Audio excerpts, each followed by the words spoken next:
Hello and welcome to the FIT4Privacy Podcast. In this podcast, we talk to influencers so that you learn from the best. I'm your host Punit Bhatia. I help business and privacy leaders to create and deliver strategies for privacy compliance and trainings. Before we start, a quick reminder that the opinions and ideas shared in this context are not legal advice. If you need advice, you should contact a professional with your specific context. So let's get started. Hello and welcome. Today in the FIT4Privacy Podcast, we have a special and unique guest. He's a forensic crime scene investigator. Yes, he's a forensic crime scene investigator in the past, not now, so don't worry. He has identity verification, that is protection of individuals' identity and personal data background, and he's a identity management professional, and he has a company and he's a CEO at Diverse Authentication Library Global. And he says Diverse Authentication Library Global complies with all privacy or personal data regulations globally, and all data processed is for specific reasons like fraud prevention, identity protection, and verification of an identity. And he uses vocabulary like synthetic identities and ghost workers. But let's not worry about it. He will simplify for us and he will help us understand what are these terms and what is it. So, ladies and gentlemen, I'm talking about Dawid Jacobs. Welcome, David. Thank you, Punit. So, David, how did you get into this interesting field, forensics, identity protection, and so on and so forth? Let's put it like this. It started in my younger years. I went to the police force in 1987 and trained as a fingerprint expert as well as a crime scene investigator and forensic expert in the field to basically go to crime scenes, similar to what you'll see on CSI, the very popular TV show globally. But instead of always catching the guy, we had to search and sometimes couldn't collect evidence. That started at my forensic background, testifying in court, knowing what a fingerprint is, and understanding the importance of that biometric in your human body. It actually, in the forensic aspects, it allows you to bring in something with a fingerprint and a DNA. That's the only two that has got that value. It's called the low-card principle. It basically means everywhere where you go, you leave something and you take something with you. So in the crime, you will leave your fingerprint and you'll take some dust away with you. So that's why it's such an interesting field for me. From there on, it started to work. I started working more, looking into the identity space itself. And from 2013, I was very much occupied in doing research and development regarding identity and how it must be managed. So at the end of the day, since then, we've created a company that's registered in the USA. We've got dealerships in the USA as well as in Africa. What we basically work on is that identity, any person's identity, is evidence of the existence of a single real-world human being. So we treat an identity as evidence. It's on a very high level. And basically that's how my interest grew, and that's where I am at the moment, taking identity management very seriously.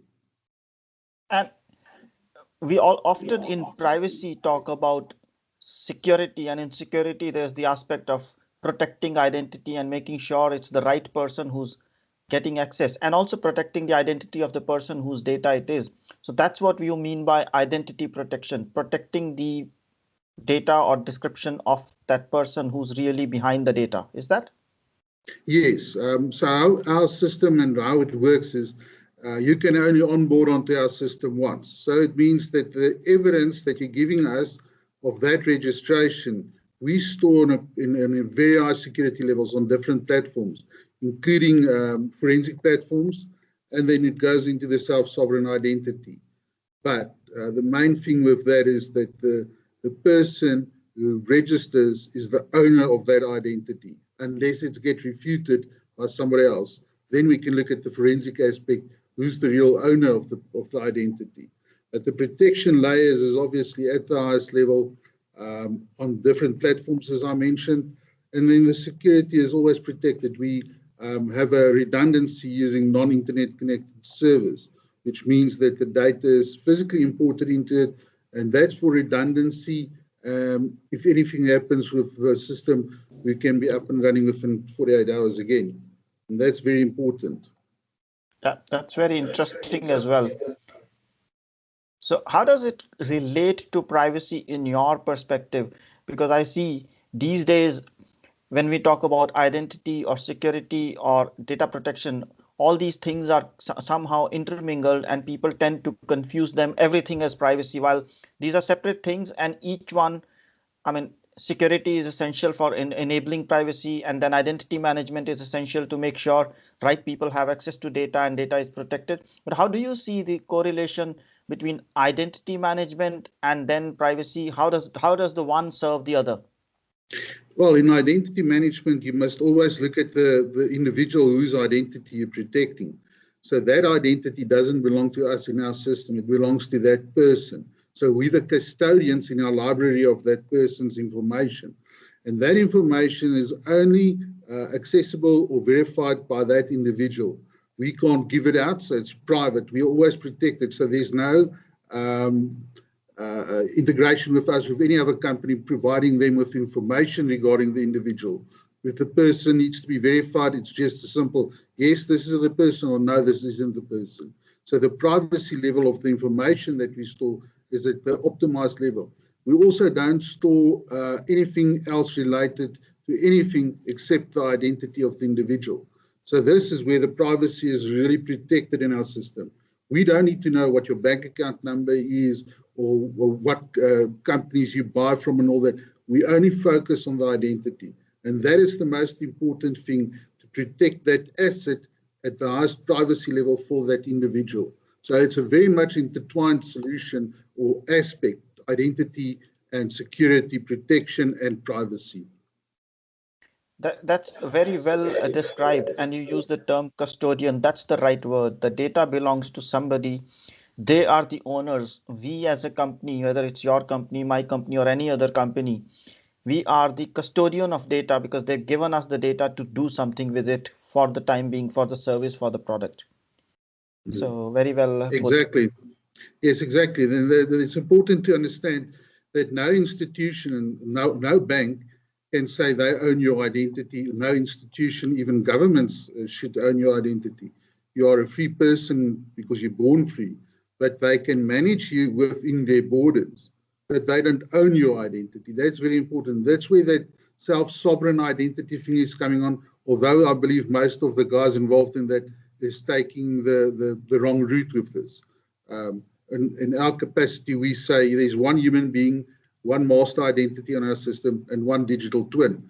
This means you can only have one self-sovereign identity. You can't have thousands, because that's when that phrase that you mentioned in the beginning, synthetic identities, takes place. And that is on its own the greatest threat for for the humans in the globe.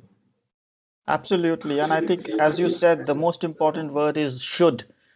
Countries or companies should not consider it's their own data, but we've seen time and again, some countries, some governments think people's identity or identity data is their own data. That is not the case. They don't own the identity data. They are custodians of that data, while the ownership remains with people whose data is there.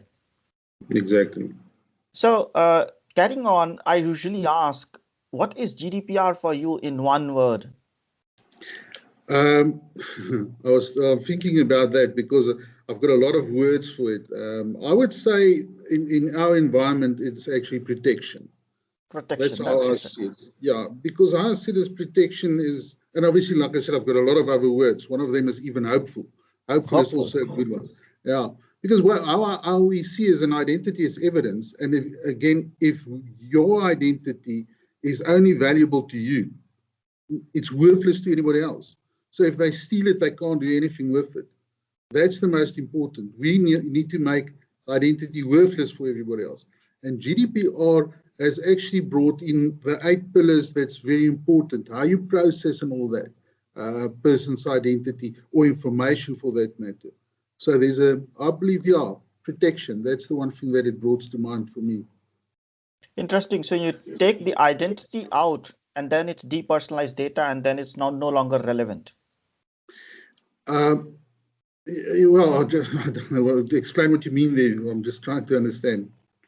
Now, what I mean is, if I understood well, you said we need to protect the identity. Identity means what relates to the person. So if you take away what relates to the person, what's left over is not relating to the person, and you can't identify the person. Exactly, yeah, because if you're looking at the personal information that you're collecting, and this is exactly what's happening with synthetic identities, they just collect personal identity from people, put that together, and then create a person or a thing, a synthetic identity that can't breathe, eat, or walk on the planet. So that is the problem. So that if you can't put the identity linked to the human being with physical evidence that you can take to court, you are not doing real identity management. You are basically opening up a gap for problems. So synthetic identity, if I understand well, is something that's non-human, and it's created as a data, as a system. Yes, that's correct. So how it works is you've heard about all the hacking and data breaches over the last couple of years, and that's millions of people's information that has been hacked and collected. So I call that harvesting of information. That's what they did. So they harvested all this information. Now the crime syndicates plan a small space of identity management. So they plan about say 1 to 3% space. But the value of that is most probably 100 billion, 100 trillion in a year or 2 years' time. So it's a huge amount of money that's flowing through them.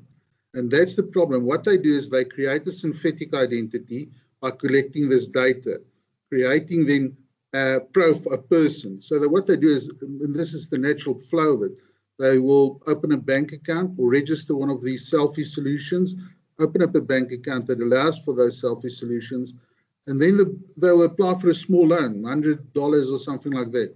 The loan is then the application sent to your credit bureau.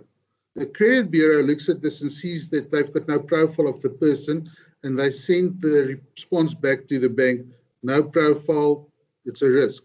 But what the credit bureau does on that side is they actually then create a profile for that synthetic identity because it's there on it tried to get a loan. The bank rejects the loan, but in 2 months' time or a month's time even, that specific identity again applies for a loan. The bank sends it through to the credit bureau. This time, the credit bureau sees there's a profile. It's a clean profile, sends it back to the bank. You can give them the loan. And that's how it starts. So you get your $100 or $200 loan, the synthetic identity or the crime syndicate pays it off, takes out one for $500 and continuously nurturing until they sit with a loan value that they can take at, say, 100 or 200,000 US dollars.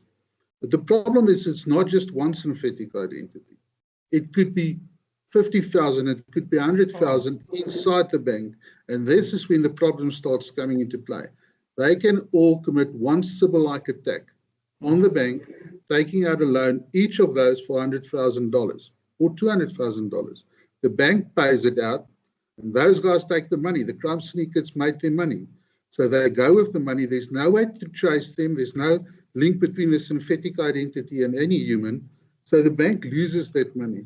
And at that stage, the bank won't be able to sustain such a big, massive loss, and they will close down. So synthetic identities in that space is dangerous to the banks and to other financial institutions. So that's where I think the financial institutions must start thinking about, listen here, we've got to know who this client of us is. Know your client, know your customer at a real optimized level, because the crime syndicates are going to hit them big time. And how do you then manage or detect these synthetic identities? Because I see the way you explain it very well, it's a real problem, because once the data is in the system would perceive, system would believe that it's a real identity, but behind the scenes it's criminal or a synthetic identity being created. How do you detect that? Okay, so it's very hard to detect it with the current solutions or proposals that is set down for the financial institutions, with your money laundering, anti-money laundering, anti-terrorism funding and all that. So the banks are sitting between a rock and a hard place. On the one side, they might have synthetic identities in their system, But if they say that they've got that in the system, it means they didn't comply to those laws, the money laundering laws, terrorism funding laws. So they will rather keep quiet about those identities. And then on the other side, that synthetic identities is on its way to be nurtured and pull that Sybil-like attack, as I mentioned earlier. So on the one side, they may get a fine. On the other side, they may lose their whole business. So it's the people that's in charge of those banks that need to open their eyes and see, we are in for a big problem if we don't fix this. So the only way to fix this is to link the single existing real-world human being to its digital twin in the cyber world using forensic evidence. That's the only way that you can do it. This means that that client of yours is a real-world human being. It's not a synthetic identity. And the only forensic proof that you have that's tested is fingerprints and DNA. So you have to collect the fingerprints using forensic protocol, which means, again, that I spoke about earlier, that low-code principle. The person has to be present, the human being has to be present and touch the fingerprint scanners that you use. If that's not happening, you're not actually registering or onboarding a real-world human being. With these selfie solutions, and that's the problem. The cyber criminals and everybody has already started to bring in deep fakes and that to circumvent this, and usually, or most probably, are using those systems to get into the banks. Yeah, it's wealth of information you are sharing. I mean, every word is creating curiosity. So, so you use the word deep fake. That's also something. That's a term that we hear. How would you put it in a short for everyone who's listening to the podcast? Okay, to say what a deepfake is easy to explain. That if you see a video, you'll see those that they've got another person's head talking and doing everything that the person who's talking has been doing. So that's the type of deepfakes. So there's a lot of people playing in that area, and I'm talking about good technicians using their systems to create these deepfakes, not necessarily for the criminal aspect, but to play around. To create a face on somebody else and send it out as a joke to their friends on WhatsApp or whatever. The problem is that there's almost 100 guys creating deepfakes against one guy trying to stop that in the system. So all these companies that's got type of solutions for deepfakes are so far behind these guys. It's almost becoming a joke. So they are trying to, yes, let's use the camera to collect the information of the person sitting there. There's even, if you organize it in those type of things, you already get people's faces that's generated digitally, but that face does not exist on the planet. You can look at it, you can create a million faces, as many as you want, from different people and everything. And if you look at it, you won't see the difference. So that's the thing where deepfakes and all this is going. Now, if you're using that as your method to know your client, your KYC, and to say you're complying to money laundering and terrorism funding and all that, you're already behind, because the criminal syndicates has already started to use that system to get into your database and defraud you. I just want to say something regarding identity management and all that, identity theft. The people think that the crime syndicates are after you to steal your identity, right, and to go defraud you. They do that, but they've got special marks, special people that they will defraud. People who's got a good bank account, clean credit history and all that. They will use that mark, that individual, to steal their identity and to create, obviously, havoc. They are past that. The money pot doesn't lie with the individual, it lies with the institutions. Right. The banks, the insurance companies, that's where the big money lies. So they'd rather steal that money because it's much easier. Synthetic identities. You can't even find the person. Yeah. And in that, you have no trace, no evidence, unless you've captured forensic evidence. But there isn't. You see, and that's what you said with the forensic evidence. When you've captured the individual correctly, with the forensic protocol in place, and ensuring from the moment that that person is captured onto the system till where we need to testify in a court of law, that is where that's the system, that's true identity management. Yeah, but then if we look back at the current scenario in the market, most banks, most industries, or most insurance firms, they ask you all the data, but very few of them are actually capturing forensic evidence. So essentially, the creation of these fake identities or synthetic identities is much easier for criminals. It is. It is. And because of the digital age, we've come into the digital age at a very quick and fast pace, especially with the COVID thing. It's pushed us into this, you can't touch anything and all that, and suddenly people are moving away from that. This is exactly what the crime syndicates want.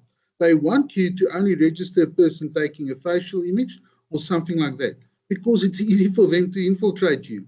And the thing with synthetic identities, remember this, there's four places where synthetic identities are used. One, financial institutions to defraud them, as I explained. Secondly, they infiltrate institutions, especially government institutions, to filter into positions as ghost workers, but it's synthetic identities, they don't exist, to either look at the stuff that's in your company, or even this is fraud, industrial spying, or government spying.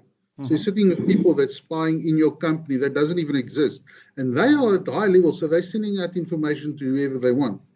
The third one is that they use bots, which is also synthetic identities, to manipulate people to do things for them. So if you look at what happened in the US, there's a lot of these riots that happened. The people that's in charge of those riots can't even be identified because they're sitting in another country using these phone forms or mobile phone forms where they've got identities, synthetic identities or bots on it, and telling them, listen, let's meet at this place and do this and this. And then obviously the last one is the very bad one, where you've got synthetic identities that can vote. And you must think about that one, because now they've got voting rights. You can manipulate any election anywhere in the world with synthetic identities. And this is due to the push into the digital age. That's some serious stuff that will need to be taken care in coming years, decades, I think. And will become more and more important. Yes. That's why we focus on, like I said, one, single existing real world human being, single digital twin. And that single digital twin is the one that can be used in the cyber world, voting and whatever you want. But only one human being can be referenced to that digital twin. Right. So it's you call it identity management, but it's slightly a little bit more than the traditional identity management, which was identifying the user and the password and so on, and authenticating the person to say, is this the right person? But you're also getting into, is this person a real world person? So as you say, the digital twin. Yes. I've looked at IAM, Identity and Access Management, and I believe it's two separate entities or separate niche knowledgeable fields. Correct. Excuse me. In identity management, that's a very specific field. You need to, as I explained now with the identity management, you've got to prove that that person is that person. In access management, you are doing something, collecting either records or you're entering a building or a place. That's access management. Just as niche as what and important, but it's not. I don't believe that it's related to each other. It must be split. Identity management and access management differ. If I'm working on a system, it means that I am part of a company that allows me to work on this. My identity doesn't belong to that company.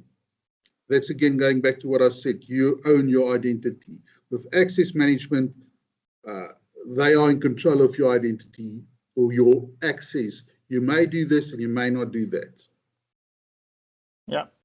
Yeah, but traditionally we've been calling it IAM, Identity and Access Management, because companies typically have a project or a program to say identity and access management. We want to do this, and then they will have another project called KYC, Know Your Customer project, and so on. But what you are recommending is a slightly different approach, saying manage your identity and manage your access on a separate, because managing access is a systems thing and managing identity has much more complexity, the AI part, the fraud part and anti-money laundering part, or all those things, and whether it's a real person or not. Exactly. Identity management is where you're working with somebody else's most precious asset, their identity. In access management, you need to protect your environment Right. against people. So you've got to exclude them, but include the people that's important in your environment and who you're allowed to do things. Correct. Now that's very insightful. So how does identity management help in context of privacy? Because that's a question quite a few of your clients would have asked, because I don't know who's your actual audiences with which whom you talk about identity management solutions, but do they ask you like how does identity management help in protecting privacy of individuals, and especially with the GDPR being in place in Europe? Yes. So with the GDPR factor that we use, there's a link to the privacy as well as with the protection. We only collect the identity of the person under their consent. So they must give us consent, which is one of the GDPR's most important pillars. On the other hand, we must protect it at optimized levels. So we protect it in a library and different platforms as well, like I explained earlier. Mm-hmm. And then how we process that. We only process it to where it's a level of security for that asset.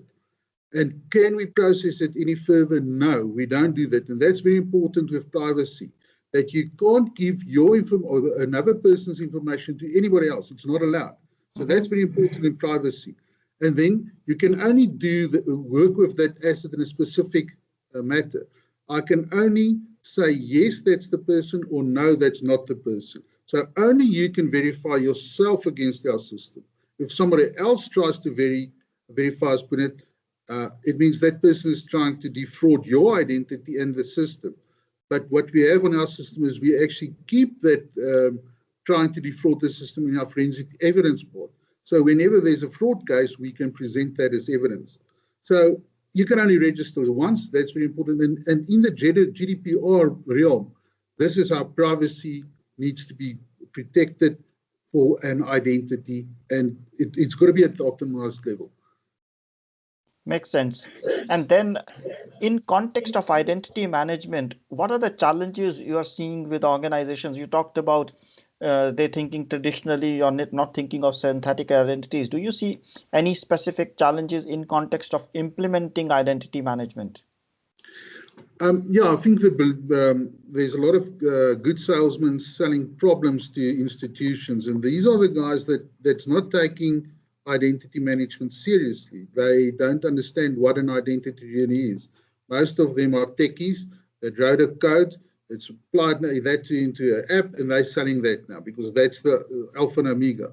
You can see there's a huge amount of apps coming up with, especially with this vaccine and COVID thing for trace and tracking and all that. They've got no privacy control under that, zero. They've got no knowledge about what an identity is and how it must be protected. So these guys are getting into the field massively without that. So that's one of the constraints. It's good salespeople selling problems. But on the other side, I can see that a lot of institutions are seeing, but listen here, we've got a problem. We need to get our synthetic identities out of the system, and we can flush that out as well. So we, on the one side, we nullify one from entering into the system, and the other side, we can flush them out. And that is where the people are sitting now. They're starting to understand, yes, we must either look after our business or lose it. And that's the one thing, that's the part. I know that it's sometimes it's hard for them to understand, and you're sitting with people, oh, nothing's going to happen. The problem is the digital age is here. The crime syndicates has moved on. They are there. They're already infiltrating the companies. They're utilizing all these easy methods to come into the database. And then what do you recommend them to have a good IAM implementation? I know there are salespeople, but I mean, we don't have anything if we don't have salespeople. So they are also essential part of the society. But what do you recommend to have a good IAM implementation, identity management implementation to companies?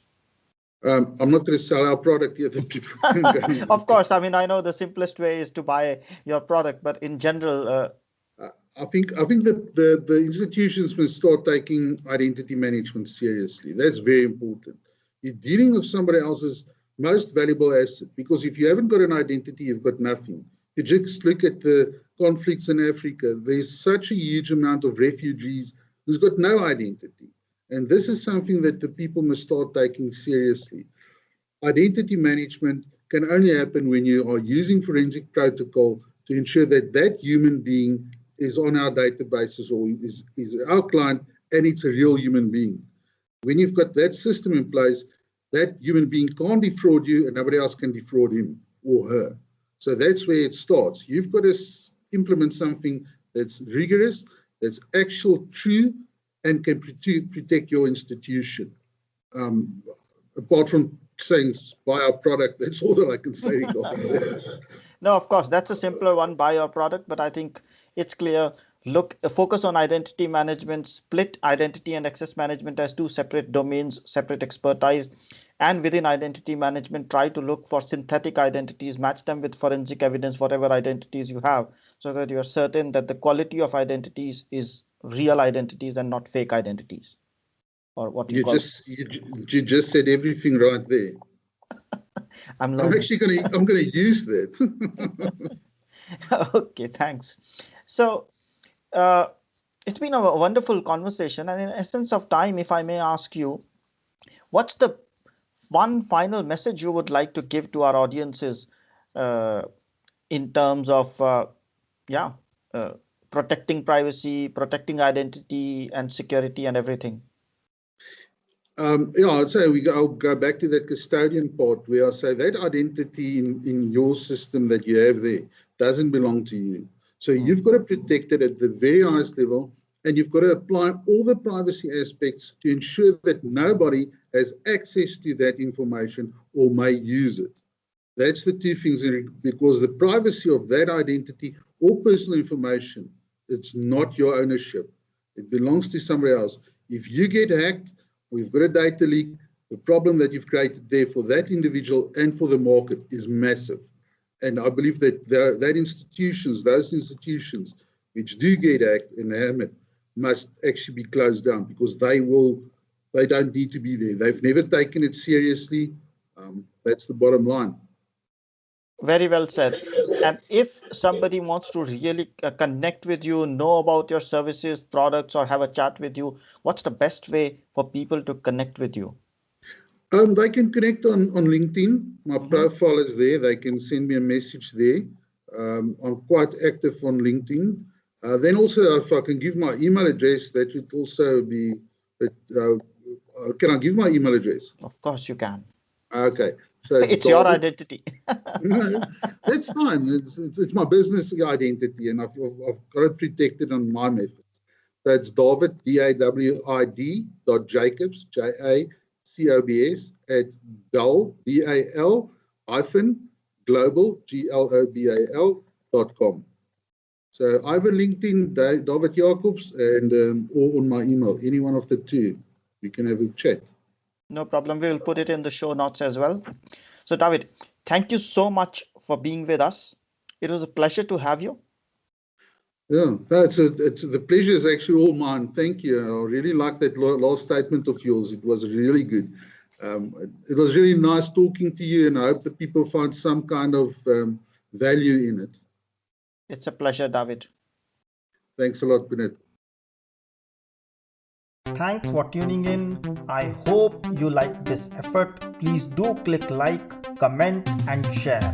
It is okay if you did not like it. Please still do make a comment and share with us what we can improve.